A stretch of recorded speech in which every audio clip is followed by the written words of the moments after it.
Where Greba craws, carouse and crack, our smithy fires the forge his fare to mak.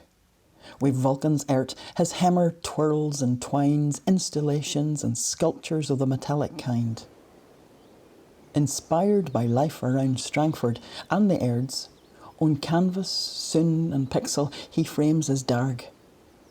Pert noctur, smiddy, painter, mason and writer chiel, he handles wheel wi' water, earth, iron and steel.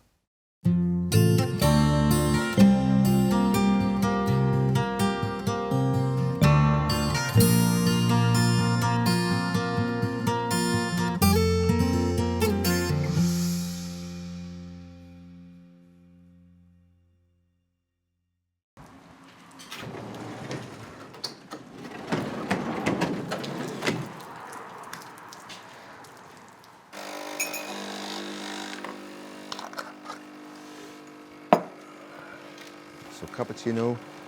Anybody else? Normal? Yep. Okay. My name's Ned Jackson Smith.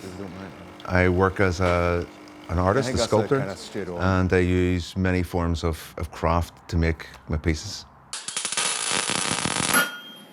I went to art college. I went in as the painter, but then surely I just realized right away, you know, I was on the floor where the machinery was. I started embracing the ideas of working with metal, and I just started falling in love with sculpture and things that make a shadow on this earth. And that's where my passion then is just for that, you know. Oh. Oh. Okay, let's get started then.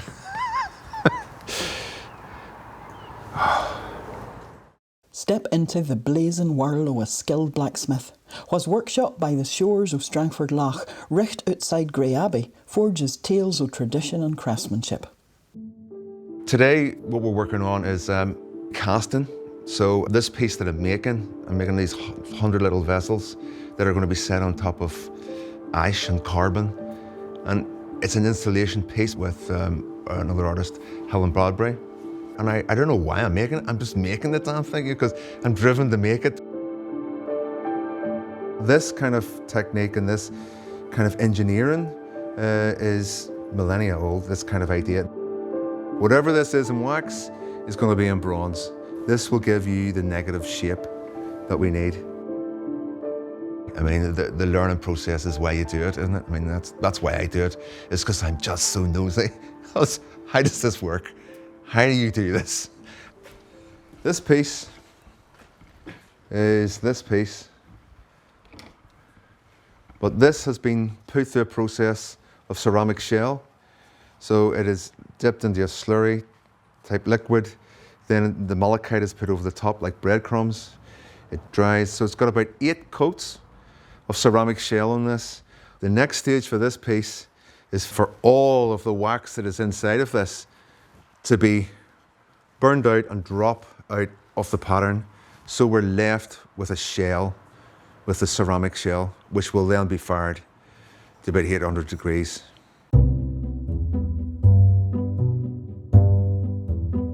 I come up here and I can be facing anything, you know, every day is totally different.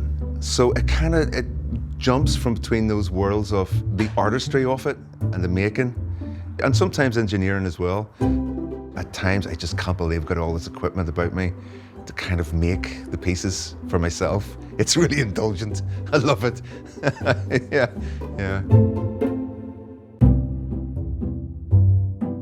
So, all the wax is now burned away from the piece.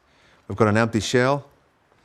So the bronze will be poured into the top, down through here, down into the runners, over the top of the cups, push the air, and maybe some of the bronze will return and back towards the cup.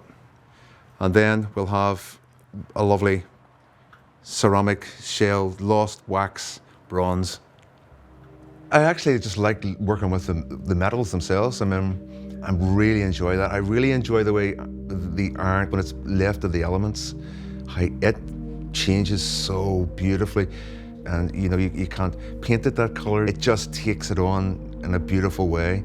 And bronze is a beautiful princess compared to the iron, and a bit of a show off and polishes up well, and in its way, it's quite warm and beautiful in itself.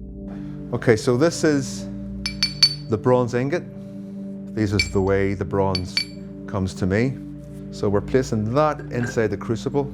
So this then all turns into liquid, and that molten metal liquid is then poured into the ceramic shell, and then it forms into whatever shape that's been.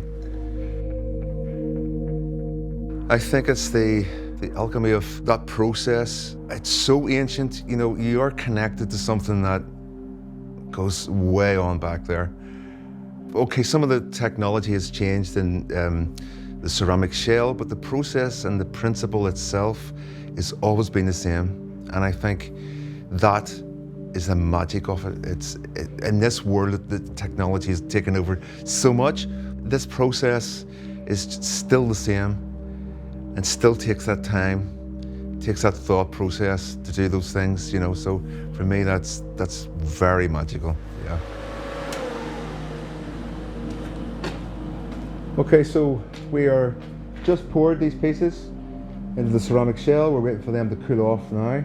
The next stage is the knockout. So we're going to knock all the ceramic shell off to reveal a perfect cast, hopefully. When a fire is involved in molten metal, I'm really happy. But yes, no, it went well. Hopefully we've got right across the whole pattern. But we'll soon find that out, you know. That's part of the process.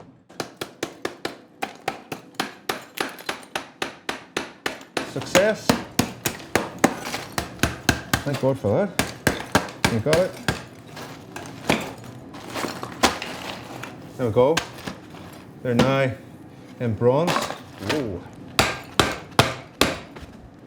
Woohoo! That's hot. So what I'll do is I'll chop out the inside of this, get this cleaned up a little bit more. I want these to look like they're decaying, look like they're falling apart. And I've got that lovely texture in there as well. So there we are.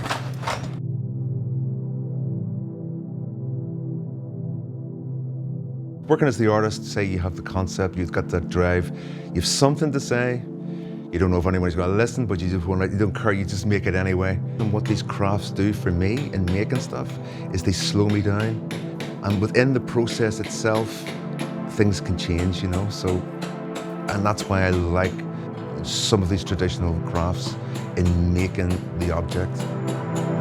And it's just, it's quite a beautiful thing, yeah, I really love it, yeah. So this is what the piece of the sculpture is going to be, 100 of these pieces. They're to look like little decaying vessels. So they'll be chopped off here. So it'll just be little vessels. These runners will be chopped off. Get rid of them. Well pleased, absolutely chuffed. Yay!